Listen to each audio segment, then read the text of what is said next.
आसाराम, यह नाम आज उन पापियों की फेहरिस्त में शामिल हो गया है जो बलात्कारी कहलाते हैं, जो समाज के कलंक कहलाते हैं और जिनकी घिनौनी करतूत से यह समाज बार बार शर्मिंदा होता है।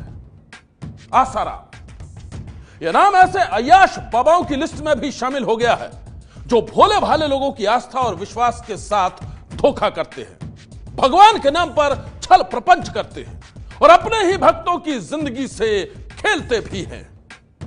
लेकिन अदालत ने आज 77 साल के आसाराम को ऐसी सजा दी कि वो सिर पकड़कर रोने लगा, बिलखने लगा और उसका हाल जानकर अब दुनिया यही कह रही है, जैसी करनी वैसी भरनी।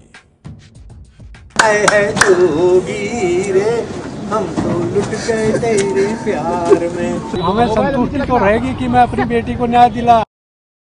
आज दुनिया भर की नजर जोधपुर सेंट्रल जेल पर टिकी थी जब आसाराम के गुनाहों की सजा पर फैसला होना था। आसाराम के हजारों भक्त इस उम्मीद में भजन कीर्तन और हवन कर रहे थे कि उनके बाबा बरी हो जाएंगे, लेकिन इंसाफ के मंदिर में कानून की आवाज सुनी जाती है और कानून ने आसाराम को बलात्कारी माना। आसाराम को उम्र कैद की सजा मिली है, यानी वो आखिरी सांस तक अब जेल में ही रहेगा। आसाराम की उस करतूत की सजा मिली है जब वो बेशर्मी की हदों को पार कर गया, जब उसने 16 साल की एक नाबालिग लड़की को गुमराह किया, उसके साथ जबरदस्ती की। जाटो, इधर आ जाओ।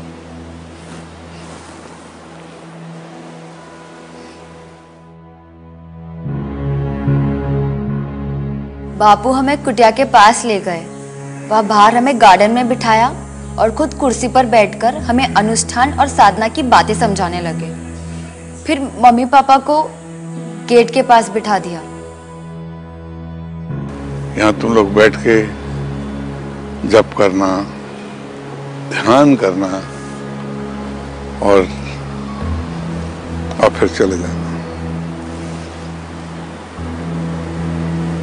तीनों को दूध ला के दो।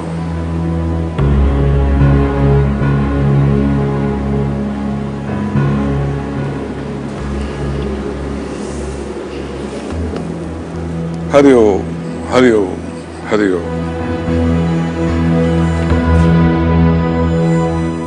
बापू खुद अपने रूम में गए और कुछ देर बाद रूम की सारी लाइटें बंद हो गई। इसके बाद मुझे कुटिया के पीछे सीढ़ियों के नीचे बिठा दिया।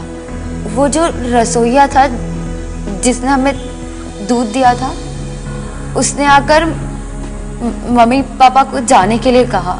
पापा तो कुछ देर बाद चले गए, लेकिन मम्मी वही रुकी रही। आगे बताओ, घबराओ मत।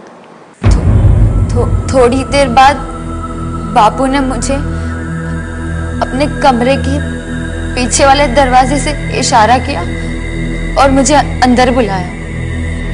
कमरे की सारी लाइटें बंद थी, बाहर से थोड़ी सी रोशनी आ रही थी। बापू बेड पर लेटे थे। उन्होंने मुझे बेड पर अपने पास बिठा लिया और फिर मेरा हाथ चलाने लगे। तुम सीए बनकर क्या करोगी? बड़े बड़े अफसर हमारे चरणों में पड़े रहते हैं। हम तुम्हें आश्रम के किसी स्कूल में शिक्षिका लगवा देंगे और फिर कुछ दिनों के बाद प्रिंसिपल। एक बार, सिर्फ एक बार तुम समर्पित हो जाओ, हम तुम्हें बहुत अच्छी वक्ता बना देंगे। तुम हर जगह हमारे साथ चलना, हाँ? प्रवचन देना। जी मैं पढ़ना चाहती हूँ। मैं तुम्हारी जिंदगी बदल दूंगा। अच्छा, तुम देख क्या तुम्हारे माता पिता क्या कर रहे हैं?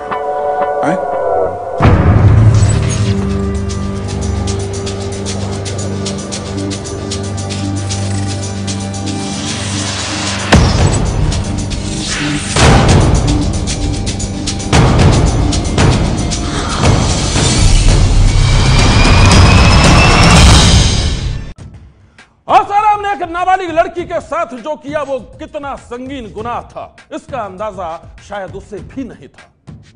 हजारों करोड़ की दौलत पर बैठे आसाराम को शायद यह लग रहा था यह गुनाह उसकी दौलत और रुतबे से तप जाएगा। वो अपने लाखों भक्तों के सामने खुद को बेगुनाह बताता रहा, नाचता गाता रहा, मस्खरी करता रहा। लेकिन शायद वो ये भूल गया था कि अहंकार जब सर चढ़कर बोलने लगता है वहीं से पतन की शुरुआत होती है। अहंकार में तीनों गए, कुल, गौरव और वंश। ना मानो तो देख लो रावण, कौरव, कंस। क्या जादू है तेरे प्यार में, जाने ना जग को खबर कब होगी।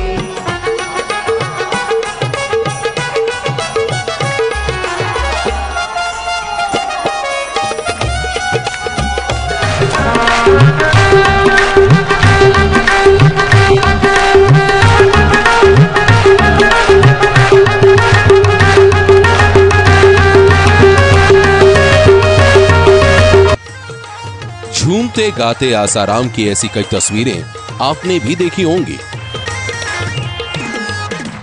बलात्कार के आरोप में फंसने से पहले आसाराम इस तरह ही बिंदास और बेबाक नजर आता था।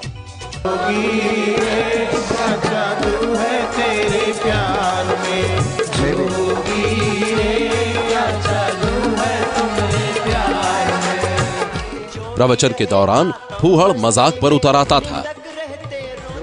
एक विदेशी भक्त जेम्स और उसकी मां के साथ उसने सार्वजनिक तौर पर ऐसा भद्दा मजाक किया कि देखने वाले भी हक्के बक्के रह गए। जेम्स अपना शॉर्ट अनुभव बताएगा। जेम्स से हिंदी बोलना सीखा है, दे दे जेम्स को। मैं इंग्लैंड से आया हूं, ऐसा बोलेगा। मैं इंग्लैंड से हरिओम। हाँ, हरिओम। मेरा नाम जेम्स है, मैं इंग्लैंड से आया हूँ। बापूजी कौन है? बापूजी भगवान है। बापूजी बुद्धा, बापूजी कृष्णा, मोहम्मद, बापूजी सब संतों को भी बापूजी है सब। और मेरे लिए और मेरा मम्मी के लिए और इस हिंदू संस्कृति सबसे बड़ा संस्कृति सारी दुनिया में। और बापू मेरा पापा है। और मम्मी बापू को कैसा क्या? और मम्मी बापूजी को Okay. Bapu, I love you. क्या हिंदी में बोलो। और मम्मी बापू को बहुत प्यार करती है। और बापू तुम्हारा क्या लगता है? बापू जी मेरा पापा है। आए है, हिंदुस्तान वैसे ही सबका बाप लगता ही है। नारायण हरि ना। जेम्स की मम्मी यूरोप से आई इधर, साल में 2-3 बार आती है। तुम इंग्लिश में ही बोल दो शब्द, few words in English. You are came from Europe and I'm feeling the good. Bapu is very hot man and so as you like you can speak, okay?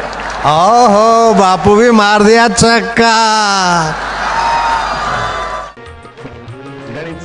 अब देखिए, यहाँ भक्तों के बीच आसाराम ये बता रहा है कि उसके आशीर्वाद से एक महिला 19 साल बाद मां बनी। आसाराम यही नहीं रुका, वो बच्चे से भद्दा मजाक करने लगा।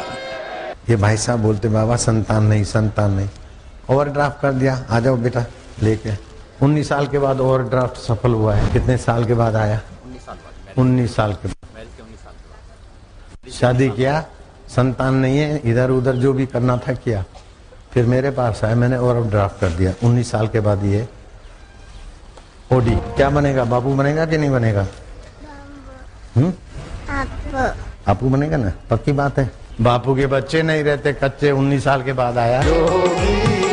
क्या क्या जादू है तेरे प्यार में, जाने ना जग को खबर कब होगी।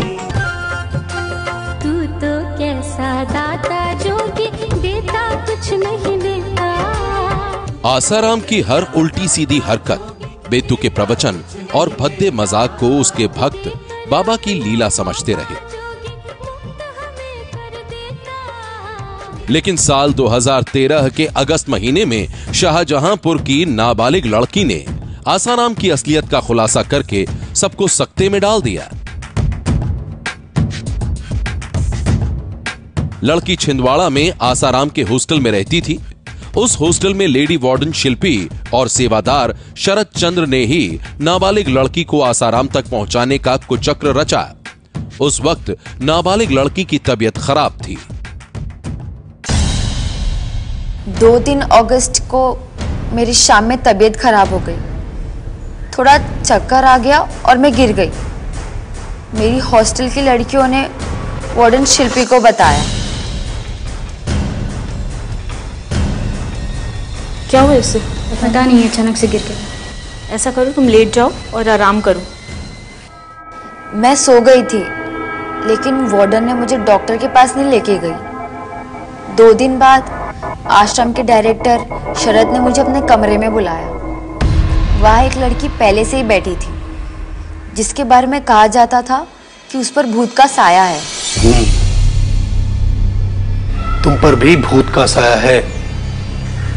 हाँ, तुम्हें सात्विक बनना चाहिए।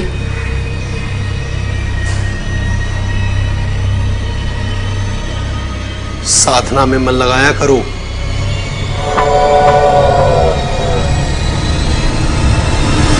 दूसरे दिन मेरे पेट में दर्द होने लगा। मुझे अनुष्ठान में बैठने के लिए कहा। अगली रात मुझे सोने भी नहीं दिया। पूरी रात महामृत्युंजय का जाप चलता रहा। मुझसे भी पाठ करवाया गया। अगले दिन मेरे हॉस्टल की वार्डन शिल्पी मेरे पास आई। सुनो, तुम पे भूत का साया है और ये बात बापू को बता दी गई है। तुम अपने घर में फोन कर लो और बता दो अपने भाई को। 7 अगस्त को शिल्पी ने मेरे बड़े भाई को फोन किया और मुझसे जो बोलने के लिए कहा मैंने वो बोल दिया। हेलो, मेरी तबीयत बहुत सीरियस है, तुरंत मम्मी पापा को इलाज के लिए भेजो।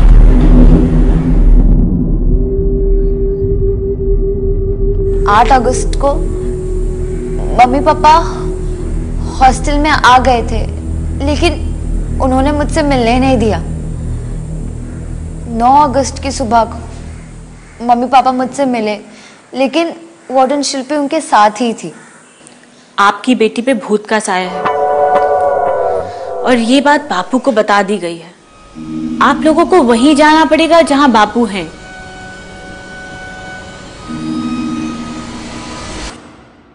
हॉस्टल वार्डन शिल्पी और आसाराम के सेवादार शरद चंद्र, इन्हें अदालत ने 20 साल की सजा दी है।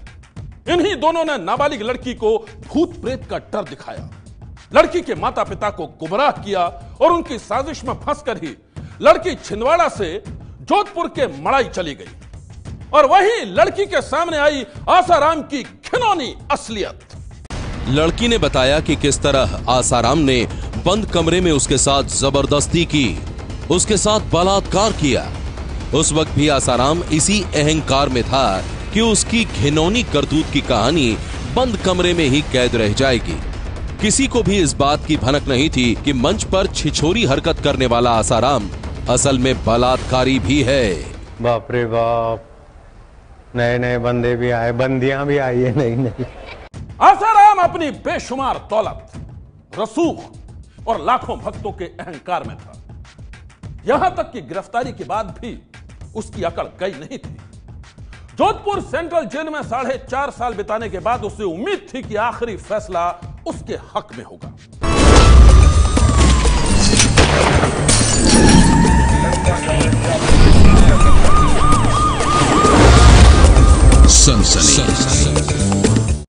अदालत के फैसले ने आसाराम को बलात्कारी साबित कर दिया।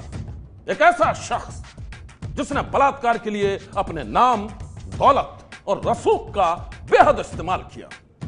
लेकिन हैरानी की बात है कि आसाराम के भक्त अब भी उसे बेकसूर मानते हैं, देवता मानते हैं। लेकिन क्यों? आसाराम को उसके किए की सजा मिल गई, लेकिन आसाराम के कई भक्त अब भी ये मानने के लिए तैयार नहीं हैं कि आसाराम बलात्कार का दोषी है।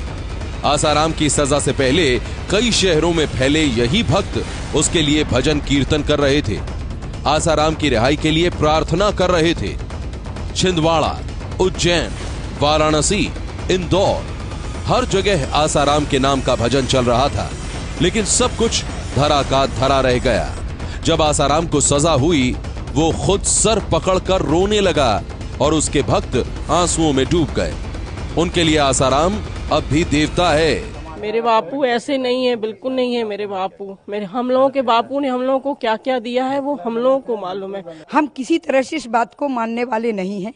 ये जो धाराएं लगाए हुए हैं ना, ये जबरदस्ती फंसाने के लिए ये जाल बिछाया गया है। आसाराम की पूरी जिंदगी अब जेल की तन्हाई में कटेगी। ये बात उसके भक्तों के गले नहीं उतर रही है।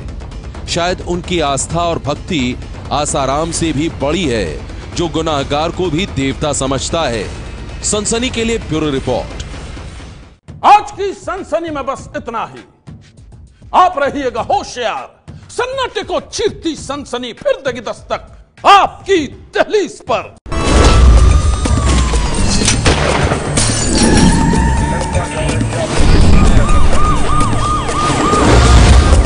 सनसनी।